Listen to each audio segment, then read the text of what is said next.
장애인 문화복지신문 제488호 제2면 기사입니다. 오석규 경기도의원, 의정부시 장애인 종합복지관으로부터 감사패 받아. 발달 경기도의회 오석규 의원, 더불어민주당, 의정부사, 28일, 금, 의정부시 장애인 종합복지관 개관 21주년 기념 행사에서 지역 장애인 복지 향상에 기여한 공로를 인정받아 감사패를 수여했다. 이번 행사에서 유일하게 감사패 수여를 함께 하게 된 경기도의회 오석규 의원은 의정활동 초기부터 장애인의 자립과 복지 증진을 위한 노력은 정치인의 책무이자 사회적 책임라는 철학 아래 장애인 당사자와 가족, 복지관 종사자들과 꾸준히 소통하며 현장 중심의 정책 제안하고 의정부 지역 장애인 복지 인프라 확충과 프로그램 다양화를 위해 복지관 및 지역 단체와 지속적으로 협력해왔기에 그 감회가 남달랐다. 의정부시 장애인과 장애인 가족이 차별과 불합리한 대우를 받지 않도록 더 가까이에서 목소리를 듣고 실질적인 변화를 이끌어내는 데 최선을 다하겠다고 소감을 밝혔다. 특히 이날 깜짝 선물로 복지관을 이용하는 장애인들이 정성스럽게 직접 쓴 손편지를 액자에 담아 오석규 의원에게 선물하여 의정부시 장애인 종합복지관 21주년 기념 행사에서 가장 감동적인 순간을 연출하였다. 이어 오석규 의원은 그간 의정활동을 통해 현장의 어려움을 조금이나마 정책으로 풀어낼 수 있도록 노력해 온 점을 인정해 주셔서 큰 보람을 느낀다며 장애인 복지는 결국 사람을 향한 관심과 존중에서 시작된다는 것을 강조하고 의정부시 장애인 종합복지관의 노후화된 강당의 리모델링과 장애인 맞춤형 운동기구 교체와 신규 도입을 위한 예산 확보에 최선을 다하고 의정부시 장애인 복지관과 함께 의정부 지역 장애인과 장애인 가족의 더 나은 내일을 그려나가겠다고 말했다. 한편 이날 25년 경기도 사회복지시설 차량 지원 공모사업에 선정된 승합차 스타리아 제막식도 함께 개최되어 21주년 기념 행사를 더욱 뜻깊게 하였다. 경기도의회 윤택일 의원, 정신건강도 건강검진 포함돼야 촉구 건의안 상임위 통과. 경기도의회 보건복지위원회 윤택일 의원, 국민의힘, 하남1, 이 대표 발의한 현대인의 정신건강 강화를 위한 국민건강보험법 개정 촉구 건의안이 7월 21일 월 소관 상임위원회인 보건복지위원회를 통과했다.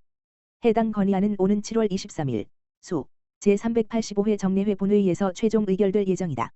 이번 건의안은 최근 우울증, 불안장애 등 정신질환이 빠르게 증가하고 있음에도 불구하고 국가건강검진 제도가 여전히 신체질환 중심으로 운영되고 있다는 문제의식에서 출발했다. 특히 조기 발견과 예방이 핵심인 정신건강 분야에 대해 제도적 대응이 부족하다는 점에 주목하고 있다. 건의안의 주요 내용은 국민건강보험법 시행령 및 보건복지부 고시인 건강검진 실시기준을 개정해 정신건강검진을 정기건강검진 항목에 포함하고 정신건강검진의 연령 기준을 18세 이상으로 확대하며 검진 주기를 2년 주기로 설정하고 검진 결과를 토대로 사후 상담 치료 연계가 가능한 관리 체계를 함께 구축할 것을 촉구하는 내용을 담고 있다. 윤택일 의원은 정신건강은 더 이상 개인이 감당할 문제가 아니라 국가와 사회가 함께 책임져야 할 공공의 과제라며 신체 건강과 정신 건강을 동등하게 다루는 건강검진 체계가 반드시 마련돼야 한다고 강조했다. 이어 윤 의원은 이번 촉구 건의안이 본회의에서 최종 의결되면 이를 정부와 국회, 보건복지부, 국민건강보험공단 등 관계기관에 공식 전달할 예정이며 경기도의회도 이와 연계해 관련 조례 정비와 제도 개선에 박차를 가하겠다고 밝혔다.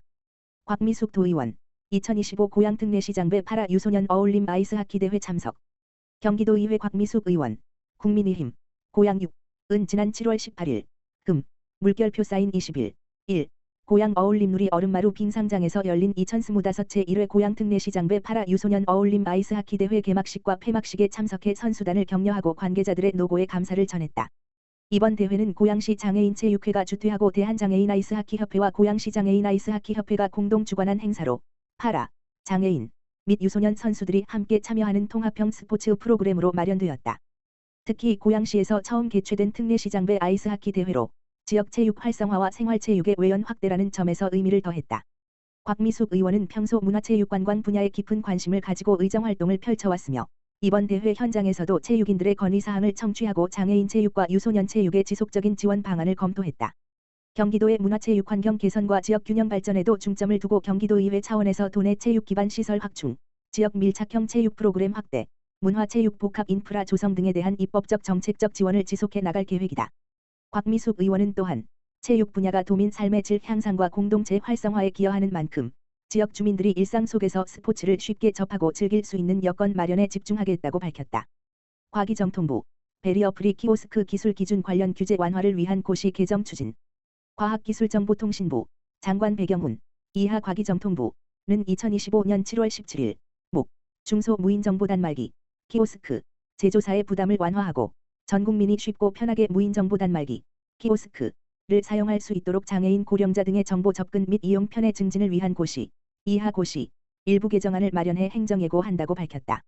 지난 24년 3월 개정된 지능정보화 기본법 및 관련 규정에 따라 무인정보 단말기 키오스크의 설치 운영자로 하여금 보조 인력을 배치하거나 장벽 없는 무인정보 단말기 베리어 프리 키오스크를 설치하는 등 무인정보 단말기 키오스크 이용편의 제공을 위한 조치를 이행하게 하는 제도가 신설되었다. 이번 개정안은 이중 장벽 없는 무인정보 단말기 베리어 프리 키오스크 접근성 기준을 정비하기 위한 것으로 좌석 주문, 테이블 오더, 관련 규제를 정비하고 무인정보 단말기 키오스크 등급제를 도입하는 등 제도의 실효성과 현장 적용성을 높이고 무인정보 단말기 키오스크의 전반적인 사용성을 강화하기 위한 내용을 담고 있다. 기존 규정은 전문 기술 용어나 추상적이고 모호한 문장이 많고 일부 항목 간에 유사하거나 중복되는 표현이 포함되어 있어 유사 항목을 통폐합하여 중복 요소를 정비하고 기술적 기준을 직관적이고 명확하게 표현하여 전문가가 아닌 일반 국민들도 쉽게 이해하고 활용할 수 있도록 개선하였다. 또한 최근 외식업 등을 중심으로 확대되고 있는 좌석 주문, 테이블 오더를 포함하여 화면의 대각선 길이가 28cm, 약 11인치 이하인 소형 무인정보 단말기 키오스크에 대하여 글자 크기 기준을 일괄하여 최소 7.25mm로 완화하고 물리적 글자판, 키패드을 부착하는 대신 원격기기, 블루투스 등으로 연결할 수 있도록 허용하였다. 장애인 고령자 등 디지털 취약계층을 위한 최소한의 접근성 기준을 충족하는 수준을 넘어 전 국민의 무인정보 단말기 키오스크 사용 경험을 향상시킬 수 있도록 자발적 노력과 기술 혁신을 유도하는 키오스크 등급제가 도입되었다. 과기정통부 송상훈 정보통신정책실장은 이번 고시 개정을 통해 시각장애인도 별도의 글자판, 키패드을 사용하여 좌석 주문, 테이블 오더를 편리하게 이용할 수 있게 되는 한편 제조사들도 접근성 기능 구현 부담을 덜 수 있게 되었다면서 앞으로도 과기정통부는 인공지능 디지털 기술 환경 변화에 선제적으로 대응하여 새로운 디지털 서비스와 제품을 모든 국민이 쉽게 활용할 수 있도록 지원할 계획이라고 밝혔다. 박재용 경기도의원, 장애인복지단체와 합동간담회, 장애인 복지 예산 20%까지 확대 노력할 것. 박재용 경기도의원, 더불어민주당, 비례대표, 보건복지위원회, 이 경기도 장애인복지단체 연합회를 포함한 13개 단체와 합동간담회를 가지고 경기도 장애인복지 예산 확대를 위해 노력하겠다고 밝혔다. 지난 21일 경기도의회 대회의실에서 개최됐다. 박재용 의원의 주도로 준비된 이번 간담회에는 연합회 소속 13개 단체 임원진과 경기도 장애인복지과 최선숙 과장을 비롯한 행정실무진이 함께 자리했다. 이날 간담회에서는 각 단체별로 제안사항을 직접 설명하며 시작되었다. 총 20개 예산사업, 신규 3건, 증액 21건이 제안되었는데 주로 복지 수요 증가와 기술 발전 등 사회 변화에 대응하기 위한 내용이 주를 이루었다. 박재용 의원은 먼저 복지국 전체 예산 10조 원 중에 장애인 복지는 1조 2천억 원으로 12% 수준에 불과하다며 특정 연령대만을 대상으로 삼는 것이 아닌 모든 세대를 포함하는 장애인 복지가 경기도 복지의 기준이 되어야 한다. 장애인 복지 예산 확대가 필요하다고 주장했다. 이어 장애인 복지 예산을 복지국 전체 예산에서 20%까지 확대될 수 있도록 노력하겠다며 장애인 단체에서도 집행부와의 협력과 소통에 함께 노력해주길 바란다고 당부했다. 끝으로 박 의원은 오늘 간담회에 참석해 주신 장애인복지단체 임원진과 경기도 장애인복지과에 감사드린다며 참석자들에게 감사의 뜻을 전했다. 한편 이날 간담회에는 경기도농아인협회, 경기도시각장애인연합회, 경기도장애인복지단체연합회, 경기도장애인복지회, 경기도장애인정보화협회, 경기도장애인협회, 경기도지적발달장애인복지협회, 경기도지체장애인협회, 내일을 여는 멋진 여성 경기도협회, 한국교통장애인 경기도협회, 한국신장장애인 경기협회, 한국신체장애인복지회 경기도복지회, 한국장애인부모회 경기도지회, 가나다순, 가 참석했다. 평택시가족센터 모두가족봉사단, 수제과일청 나눔 전달식 진행. 평택시가족센터, 센터장 김성영은 지난 15일, 평택북부 노인주간보호센터 및 평택북부 장애인주간보호센터의 모두가족봉사단이 직접 만든 망고 100향과청 50병을 전달하는 나눔 봉사 물품 전달식을 진행했다. 이번 나눔 봉사 물품은 지난 12일, 진행된 모두가족봉사단 나눔 봉사 활동을 통해 마련된 것으로 총 20가족, 57명이 참여해 망고와 백향과를 활용한 수제 과일청을 직접 만들고 이를 지역사회에 기부하는 뜻깊은 활동으로 이어졌다. 참여 가족들은 이번 활동을 통해 단순한 물품 기부를 넘어 정성과 손길이 담긴 진정한 나눔의 의미를 되새기는 뜻깊은 시간을 가졌으며 전달된 과일청은 평택북부 노인주간보호센터와 평택북부 장애인주간보호센터의 기관당 25개씩 배분돼 어르신과 장애우분들께 특별한 선물이자 여름철 기력 보충을 위한 건강한 먹거리로 제공될 예정이다.